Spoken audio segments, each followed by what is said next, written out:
Hello everyone, welcome back to my channel that is Chemistrix. आज आपण बघणार आहोत की आफ्टर 10th तुम्ही कुठले छान छान कोर्सेस करू शकता किंवा तुमचं करिअर कसं निवडू शकता ना. ठीक आहे, खूप साऱ्या विद्यार्थ्यांना आता प्रश्न पडलेला आहे, खूप छान रिझल्ट लागलेले आहेत, काहींचा ॲव्हरेजमध्ये रिझल्ट लागलेला आहे, पण नक्की काय केलं पाहिजे ह्या बऱ्याच मुलांना प्रश्न पडलेला आहे. ठीक आहे, की बाबा इझिली पटकन डिप्लोमा करावा आणि जॉबला लागावं, हे बऱ्याच मुलांच्या डोक्यामध्ये असतं. किंवा चला बाबा, काही मुलांच्या डोक्यामध्ये असतं की नाही, अगोदर आपण 12th कंप्लीट करूयात, देन डिग्री करून नंतर आपण काय करूयात तर जॉब करूयात. दोन्ही चान्सेस आहेत, दोन्ही अपॉर्च्युनिटी खूप चांगल्या आहेत, पण बऱ्याचशा मुलांना हा प्रश्न पडतो की नक्की काय करावं ह्या दोघांपैकी. तर बघा, अगोदर आपण जाणून घेऊयात की डिप्लोमा काय आहे आणि 12th नंतर काय करता येईल ना. ठीक आहे, डिप्लोमा म्हणजे काय असतं की साधारणपणे 6 महिन्यापासून ते 3 वर्षापर्यंतचे वेगवेगळ्या टाईप्सचे काय आहेत तर डिप्लोमाचे कोर्सेस आहेत. ठीक आहे, मग त्याच्यामध्ये ITI झाला, डिप्लोमा इन कम्प्युटर इंजिनिअरिंग झाला, किंवा diploma in mechanical engineering, diploma beauty पार्लरशी रिलेटेड आहे, DMLT आहे, diploma in hardworking and networking येतो, डेंटल मेकॅनिक्सचा एक छान खूप सारा असा डिप्लोमा आहे. Then next one diploma in diesel मेकॅनिक्समध्ये येतो. असे खूप सारे वेगवेगळ्या व्हरायटीजचे डिप्लोमाज आहेत. मी नेक्स्ट व्हिडिओजमध्ये टाकणारच आहेत की टॉप 10 डिप्लोमाज कुठले आहेत, तुम्ही करू शकता इझिली. ठीक आहे, तर कुठला कोर्स करावा. आता हे साधारणपणे जर आपण 3 वर्षाचे कोर्सेस धरले, फॉर एक्झाम्पल आपण एकच कोर्स धरूया, डिप्लोमा इन कम्प्युटर इंजिनिअरिंग, 3 वर्षाचा कोर्स आहे. त्याच्यासाठी तुम्हाला पर्सेंटेज अबाव 80% हवेत 10th स्टँडर्डमध्ये. जर तुम्हाला मिळाले असतील तर तुम्ही इझिली करू शकता तो डिप्लोमा केल्यानंतर तुम्हाला जॉबही खूप छान लागू शकतो डिप्लोमा बेसिसवर. इथं प्लस पॉईंट काय आहे डिप्लोमाचा की 3 वर्षाचाच कोर्स आहे, एकदम शॉर्ट टर्म कोर्स, पटकन मिळून जातं ॲडमिशन. 10वी नंतरच आहे, 10वीला percentage as compare to 12th तुम्हाला 10वीला चांगले पर्सेंटेज मिळत असतात, कारण 12thमध्ये तुम्हाला सायन्स घेऊनच नंतरच तुम्हाला ते इंजिनिअरिंग करावं लागणार आहे. तर हे 10th स्टँडर्डचं बेस्ट आहे त्या दृष्टीनं पाहायला गेलं तर. ते जर कंप्लीट केलं तर तुम्हाला पटकन जॉब पण मिळू शकतो. पण जो जॉब आहे तो तुम्ही मॅनेजर लेवलचा कुठलाही करू शकणार नाही आहात.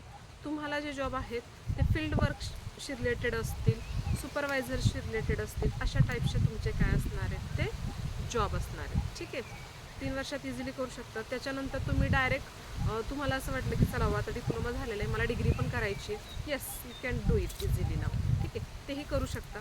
त्याच्यामध्ये काय करावं लागणार आहे तर डिग्री करण्यासाठी परत तुम्हाला 3 वर्षाचा कोर्स करायचा आहे, कारण की ॲक्च्युली 4 वर्षाची डिग्री असते, पण इथं तुम्हाला 3च वर्षाची डिग्री करावी लागणार आहे. का करावी लागणार आहे, कारण तुमचा 3 वर्षाचा डिप्लोमा झालेला आहे, म्हणजे डायरेक्टली तुम्हाला दुसऱ्या वर्षामध्ये डिग्रीच्या ॲडमिशन भेटणार आहे पहिल्या वर्षाच्या ऐवजी ना. ठीक आहे, पण इथे प्रॉब्लेम एक आहे की ज्यावेळेस तुम्ही सेकंड इयरला ॲडमिशन घेता तिथे, त्यावेळेस जो कोटा असतो गव्हर्मेंट कोटा, 100% जर स्टुडंट तुम्हाला तिथे डिग्रीला भरायचे असतील तर त्या 100%पैकी 90% हे डिग्रीच्या फर्स्ट इयरमध्येच फिल झालेले असतात. 12th स्टँडर्डची जी मुलं पासआउट झालेली असतात ती मुलं काय करतात तर तिथे JEE किंवा नीटच्या JEEची एक्झाम देऊन काय केलेलं असतात तर तिथे फिल झालेले असतात, भरले जातात.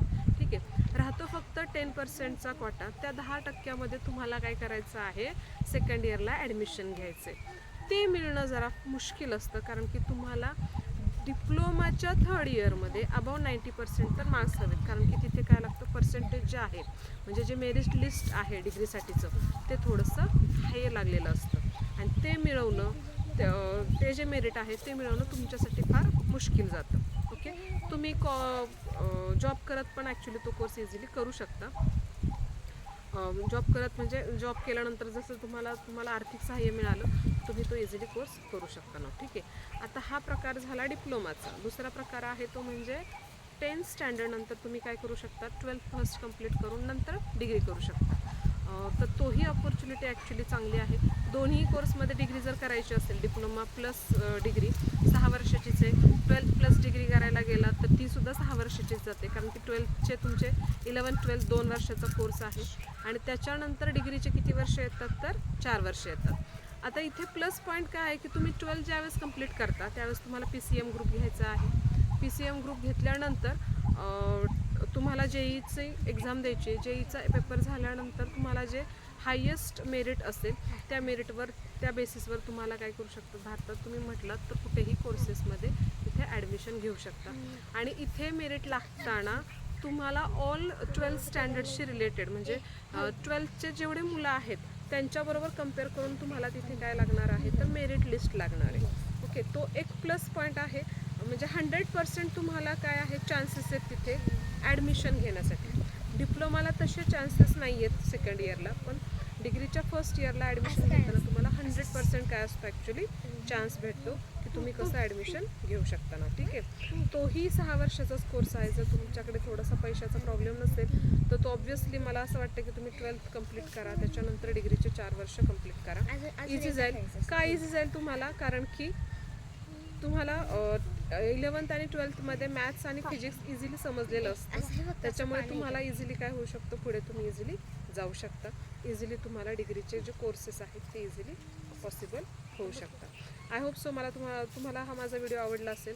10th स्टँडर्ड नंतर काय केलं पाहिजे, डिप्लोमा करावा की डिग्री करावी, म्हणजे 12th प्लस डिग्री करावी. जर व्हिडिओ आवडला असेल तर प्लीज माझ्या चॅनलला लाईक करा, शेअर करा आणि सबस्क्राईब करा. थँक्यू.